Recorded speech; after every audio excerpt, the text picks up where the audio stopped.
Afternoon people, we are doing a real life review of the DJI RS3 gimbal. If you've watched my videos before, you know I don't like to just sit at a desk and do boring reviews. We're actually outside with the bike in a cool location. We're going to use the gimbal and I'm going to talk about some key points why it's great and some things that I actually don't really like about it.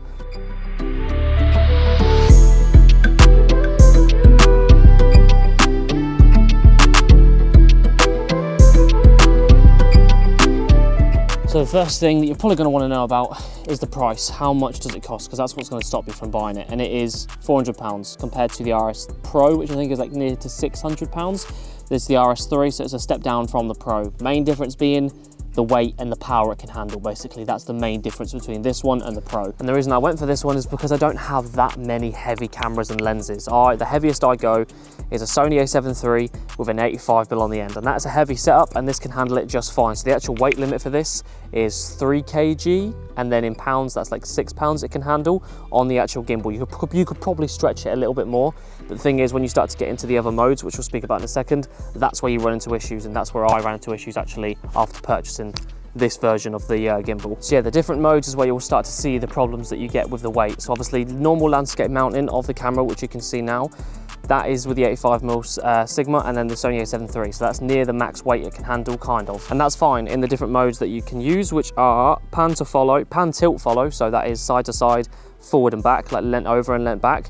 And then you've got normal pan follow mode on this gimbal, so obviously that's just side to side, and then you can tilt it up and down and forward and back and it just stays dead level. And then you've got FPV mode, which is the most coolest one, which is like actually tilts the camera in every single angle that you move the gimbal, the camera will follow you. But this is where you run into problems with weight, because this is the most demanding on the motors. And it has no issues whatsoever when in that landscape mode. I've had no issues. I think you can even put a 70 to 200 on and it will still be fine, but the only time it has issues is when it is in portrait mode. So I've done a couple of jobs before where I've mounted with a cage the camera into portrait mode, and then I've tried to do the FPV and the pan tilt follow where the camera actually bends down and it can't pick the camera back up, and then it just ends up glitching and then it ends up collapsing and just falling over. So there is some weight issues when you get into the FPV mode in portrait mode. Landscape is fine, portrait mode it's not, but to be honest, I just shoot landscape anyway and crop in because it's so much easier. And obviously with the Pro you wouldn't have that issue because it just uses brute force to keep that camera up, because it's a lot more powerful. It's a bigger motor, it's a bigger gimbal, so it can handle that portrait mode.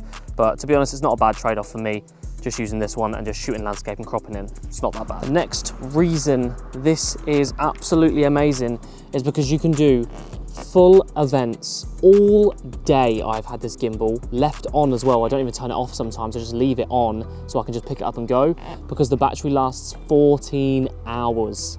14 hours, or is it 12 hours? It might be 12. But either way, that is ridiculous for the battery life on this. I've used this for like 3 events in a row and I haven't even charged it. And then I look at the battery life and it is only on 3 bars. Do you know what I mean? It is an actual joke how much battery this thing has and how long it lasts and performs. Even when you're in those demanding modes like FPV, the battery just stays with you the whole time. It is so good.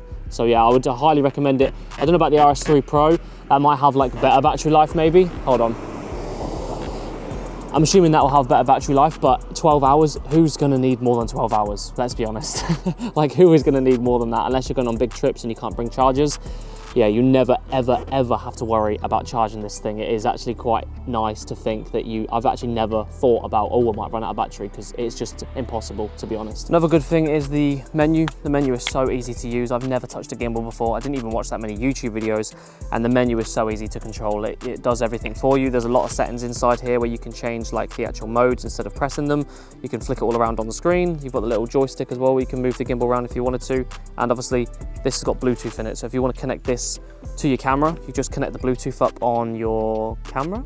Yeah, you just turn Bluetooth on or Wi-Fi on your camera, go into the settings on here, search for your device, it comes up straight away, and then you just press the little record button on the gimbal to then record on your camera, so you never have to touch your camera. It is so handy. I love that feature so much. You've also got a load of buttons on this thing. You've got a little double tap on the front, so you just need to remember the commands. So if you double tap the front, it will reset it to the center position. If you triple tap it, it will turn the gimbal round. I'm pretty sure there's a load of other ones, but I haven't really remembered them. But there's loads of different button configurations that you can press to do certain things with the gimbal. And when you're actually in the field, it is so handy, because it's like, oh fuck, my gimbal's out of line. Double tap, right into the middle, carry on shooting. I just love this thing. Setting this thing up is so easy as well. It's just a case of all of this screws apart, so you obviously get this bottom bit here, that all screws in, the battery comes off from this centerpiece, and then it's just a case of balancing your gimbal the normal way you would. Obviously, if you don't know how to do that, it's got these really nice locks on here, so you can just flick these locks off, and then you can just change them to where you need it to, lock it in place, and just balance each section one at a time. And then once you've done it, you don't really have to do it again. It is just balanced for you after that. One thing I will say is the 2 add-ons that you're gonna need, I highly recommend getting this extended arm. Don't get their one because it's too expensive. Get this one from Small Rig. It is so much cheaper, does the job. You can mount it on either sides because this thing's got mounting points for that sort of thing. So just whack that on, because then when you're filming, you've got that extra anchor point to do videos. It is, trust me, you need it. And then let's get on to the screen I use for this thing. So yeah, for the screen, I use the Portkeys screen. It is the PT6, and it is perfect. It does all the features that the newer ones do. It throws you back the footage in 4K for you to look at. There's different cropping settings that you can do on them, but it is just necessary. You need a screen when using a gimbal, because it's fine when you're doing like pan follow mode and it's in front of you. When you want to start getting low and you can't see what you're doing, you can't even see if it's in focus, that's where a screen comes in handy. It's got a little sun hood as well, so days like this you can still see the actual screen, but yeah, you really do need one, and this one's nice and cheap. I'm pretty sure this is like £140 compared to like £300–400 ones you can get, but this does the same stuff. You don't need to go nuts with this, you know what I mean? You just need to at least be able to see what you're doing.